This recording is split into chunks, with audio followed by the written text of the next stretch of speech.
Good morning friends, welcome back.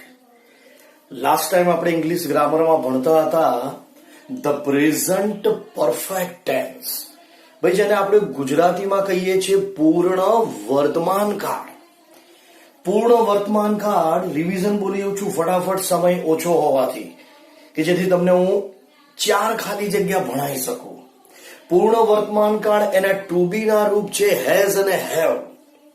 Has એક વચન અને હેવ બહુવચન માટે વપરાય છે. યાદ રાખજો, એના ઓળખનાર ક્રિયાપદો જે તમને હવે મોડે થઈ ચૂક્યા હશે, હું ફરી બોલી જાઉં. સિન્સ, ફોર, આ રીતે જ યાદ રાખવાનું. સિક્વન્સ કદી બ્રેક ન કરો. બે યુનિટ યાદ રાખજો. Since, for, just, yet, ever, never, already, recently and this time. છેલ્લા તમારે 3 સાથે બોલવા પડે. હું ફરી બોલી જાઉં. Since, for, just, yet, ever, never.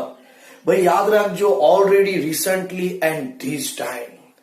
ભાઈ અહીંયા તમારે આ બધા મોડે કરવા પડે. એની રચના છે હેવેસ વત્તા પાસ્ટ પાર્ટિસિપલ્સ. અને લાસ્ટ ટાઈમ મેં તમને એક ખાલી જગ્યા શીખવાડી હતી અને એમાં આપણે ફોર વિશે ભણી ગયા હતા. FOR, for. અને મેં તમને નીચે અહીંયા સિન્સ અને ફોર એનું જે મહત્વ છે એ સમજાવ્યું હતું કે યાદ રાખજો, ફોર એટલે શબ્દો અચોક્કસ અને સિન્સ એટલે આંકડા અને ચોક્કસ. તો લાસ્ટ ટાઈમ આપણે એક ખાલી જગ્યા ભણી ચૂક્યા હતા અને સમય ઓછો હોવાને કારણે અટકી ચૂક્યા હતા. હવે આગળ 4 ઉદાહરણ સમજાવું છું. મિત્રો, બોર્ડ ઉપર બરાબર ધ્યાન આપજો.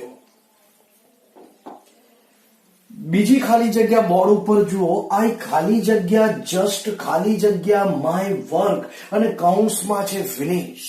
કોઈ વિદ્યાર્થી કે સર મને કઈ રીતે ખબર પડે કે આપેલ ખાલી જગ્યા પૂર્ણ વર્તમાન કાળની છે?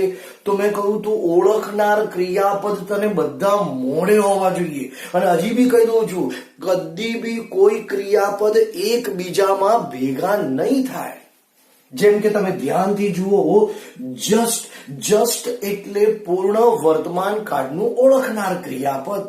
અને આપણી રચના તમને મોડે જશે. હેવેઝ વત્તા પાસ્ટ પાર્ટિસિપલ્સ. એક ખાલી જગ્યા હોય કે 2 ખાલી જગ્યા હોય. ભાઈ તમારે પહેલામાં હેવેઝ, તો જો અહીંયા 2 ખાલી જગ્યા છે અને તમને ખબર છે આઈ સાથે એક વચન હોવા છતાં પણ કમ્પલસરી હેવ આવે. અને ફિનિશ નું પાસ્ટ પાર્ટિસિપલ્સ ઈડી એટલે કે ફિનિશ્ડ, જે આપણે ઈડી ઉચ્ચાર બોલતા નથી. સેકન્ડ ઉદાહરણ ધ્યાન આપજો. અવર ડ્રોઈંગ ટીચર ખાલી જગ્યા ઓલરેડી ખાલી જગ્યા અ ગુડ પિક્ચર. આ ખાલી જગ્યાને બી ધ્યાનથી જુઓ. મને એવું કહો, અત્યાર સુધી મેં તમને વર્તમાન કાળ, ભૂતકાળ, મેં તમને ભવિષ્યકાળ, ચાલુ વર્તમાન, ચાલુ ભૂતકાળ, અને તમે ભણી રહ્યા છો છઠ્ઠો ટેન્સ એટલે કે પૂર્ણ વર્તમાન. મને કહો, આગળના એક બી ક્રિયાપદ આપેલા સાદા વર્તમાન કાળના? ભાઈ સાદો ભૂતકાળ, ભવિષ્યકાળ, ચાલુ વર્તમાન, ચાલુ ભૂતકાળ ઇમ્પોસિબલ ના હોય. તમે જોઈ શકો છો, તમે ઘરે ચેક કરજો, આમાં તમને કયો ક્રિયાપદ જોવા મળશે? ઓલરેડી. ભાઈ ઓલરેડી એટલે પૂર્ણ વર્તમાન કાળ. અને રચના એક હોય કે 2 હોય. હેવેઝ વત્તા પાસ્ટ પાર્ટિસિપલ્સ. ભાઈ ટીચર હી અને સી બેમાંથી એક હોય એટલે તમારે લખવું પડે હેઝ. અને યાદ રાખજો, વર્બ ફોર્મ મોડે કરવા પડે છે. અમુક વિદ્યાર્થી કે ચાલશે આપણને આવડે છે. દોસ્ત યાદ રાખજો, વર્બ ફોર્મ નહીં આવડે તો આના પછી આ તો કોમન ચેપ્ટર છે. અરે આના પછી તમે change the voice, indirect speech, ભાઈ ત્યારબાદ તમે ડુ એઝ ડાયરેક્ટ એટલે કે કમ્પ્લીટ ધ સેન્ટેન્સ ભણશો ને, આ બધું કામ લાગશે. એટલે મસ્ટ વર્બ ફોર્મ મોડે કરજો. ભાઈ ડ્રો નું past participles draw, drew, drawn, DRAWN. ચોથી ખાલી જગ્યા ભાઈ એ તમારા માટે અગત્યની છે, ધ્યાન આપજો બરાબર. ઇન્ડિયા ખાલી જગ્યા ફ્રી સિન્સ 1947. આમાં કયો ક્રિયાપદ ઓળખનાર? સિન્સ. તમે જો બીજા ક્રિયાપદ નહીં હોય અને યાદ કરો તમારું બચપન, મેં પહેલા બી કહ્યું તું, સિન્સ પછી કમ્પલસરી શું આવશે? આંકડા, ચોક્કસતા.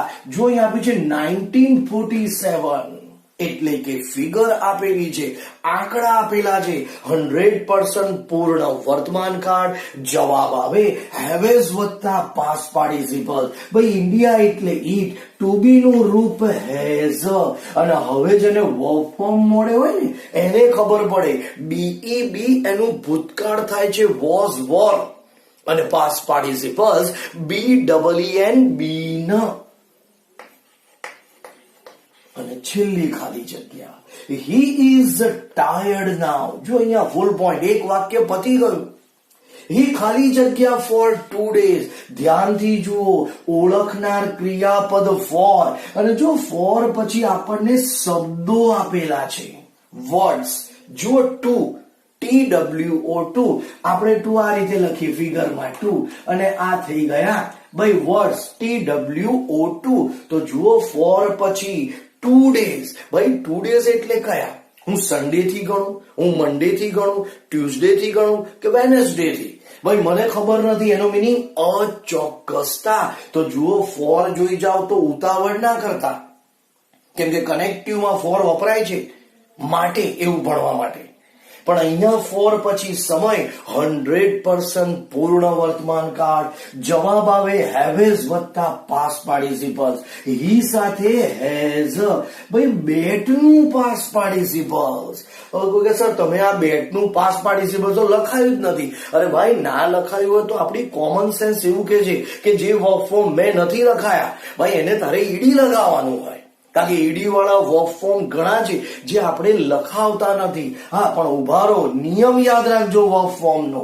બેટમાં છેલ્લો અક્ષર ટી વ્યંજન, વ્યંજનની આગળ એ સ્વર છે, અને એક જ સ્વર હોય તો તમારે ડબલ કરી ઈડી મુકાય છે.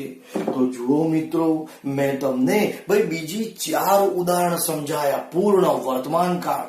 સમય તમે જરા ઝડપથી લખી લો, કેમ કે આની કોપી બી હું વિદ્યાર્થીઓને મોકલું છું. બાકીના જે અમુક વિદ્યાર્થીઓ છે એ જરા ઝડપ કરે છે અને કોપીમાં ઇન્ટરેસ્ટ ના હોય તો ઓનલી 1 મિનિટ, વધારે સમય નહીં આપું, કેમ કે આજે હું તમને આગળ ટેન્સ ભણાવીશ. પ્લીઝ જરા ઝડપ કરો.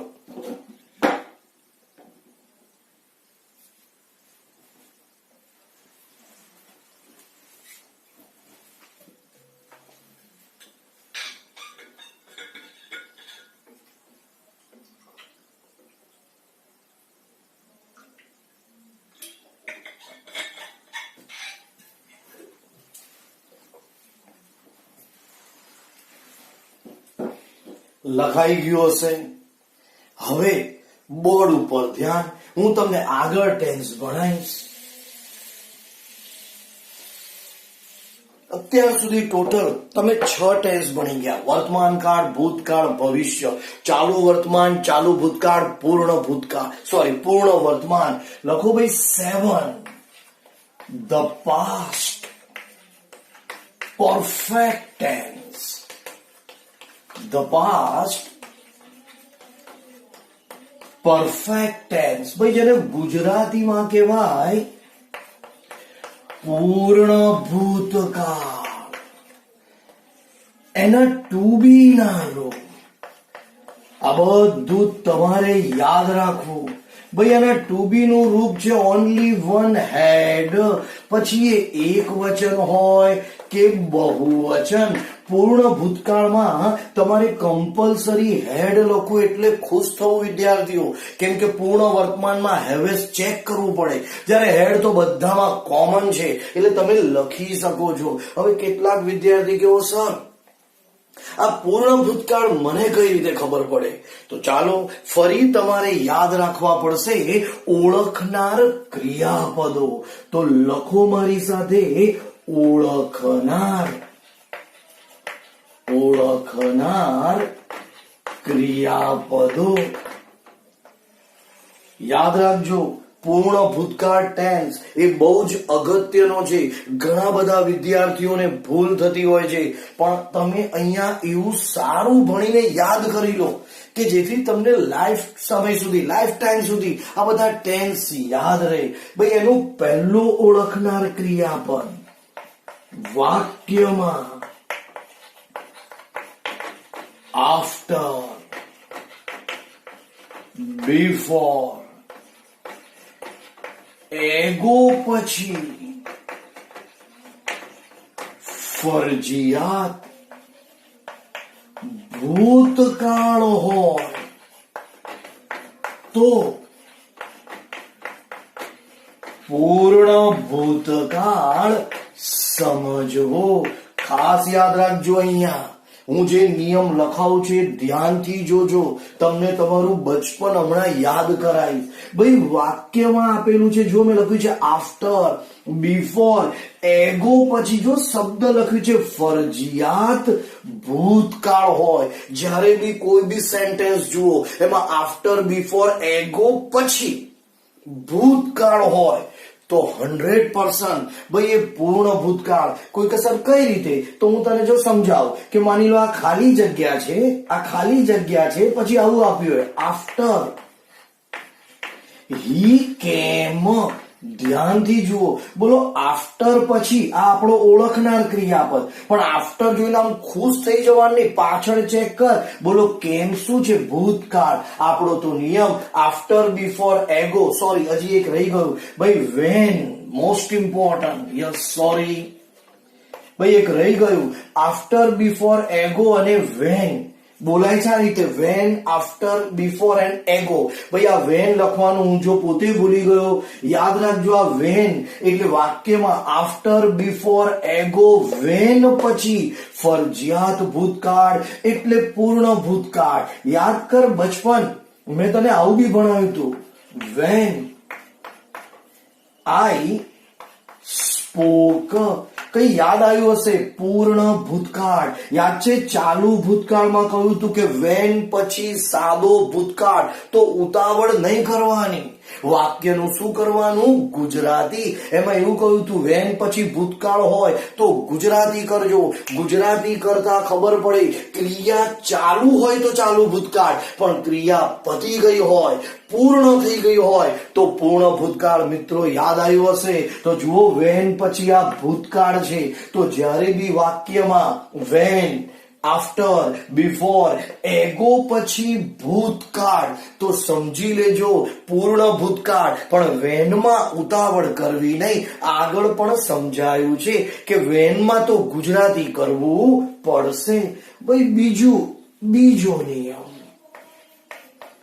વાક્યમાં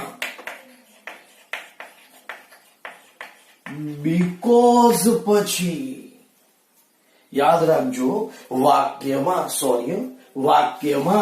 બીકોઝ આપેલ હોય, વાક્યમાં બીકોઝ આપેલ હોય અને તેની આગળ ભૂતકાળ હોય તો ફરજિયાત પૂર્ણ ભૂતકાળ સમજવો.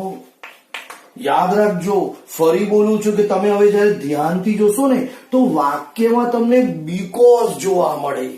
યાદ રાખજો, જયારે વાક્યમાં બીકોઝ હોય તો ઉતાવળ નહીં કરવાની. જેમ વેન, આફ્ટર, બિફોર, એગો પછી ભૂતકાળ એવો નિયમ છે. બીકોઝ જોઈ જાઓ ને તો તમારે ચેક કરવાનું, બીકોઝ ની આગળ ભૂતકાળ. જ્યારે પણ બીકોઝ ની જો આપ્યું છે, બીકોઝ આપેલો હોય અને તેની આગળ ભૂતકાળ તો 100% પૂર્ણ ભૂતકાળ. દાખલા તરીકે આવું આપ્યું હોય કે C sang song because C ખાલી જગ્યા. તો ધ્યાનથી જુઓ ભાઈ, આ બીકોઝ છે તો બીકોઝ વાળા વાક્યને ધ્યાનથી જુઓ અને બીકોઝ ની આગળ જો આ સેંગ ભૂતકાળ છે તો કહેવાનો અર્થ જ્યારે પણ બીકોઝ હોય તો મિત્રો ઉતાવળ ના કરતા ચેક કરજો, બીકોઝ ની આગળ ભૂતકાળ 100% પૂર્ણ ભૂતકાળ. સમયનો અભાવ હોવાથી હજી ત્રીજો મુદ્દો ન લખાવી શક્યો, પણ ફરી બીજી વાર નેક્સ્ટ ટાઈમ આપણે આને બી ધ્યાનમાં રાખીશું. તો આ બધા નિયમો યાદ રાખજો.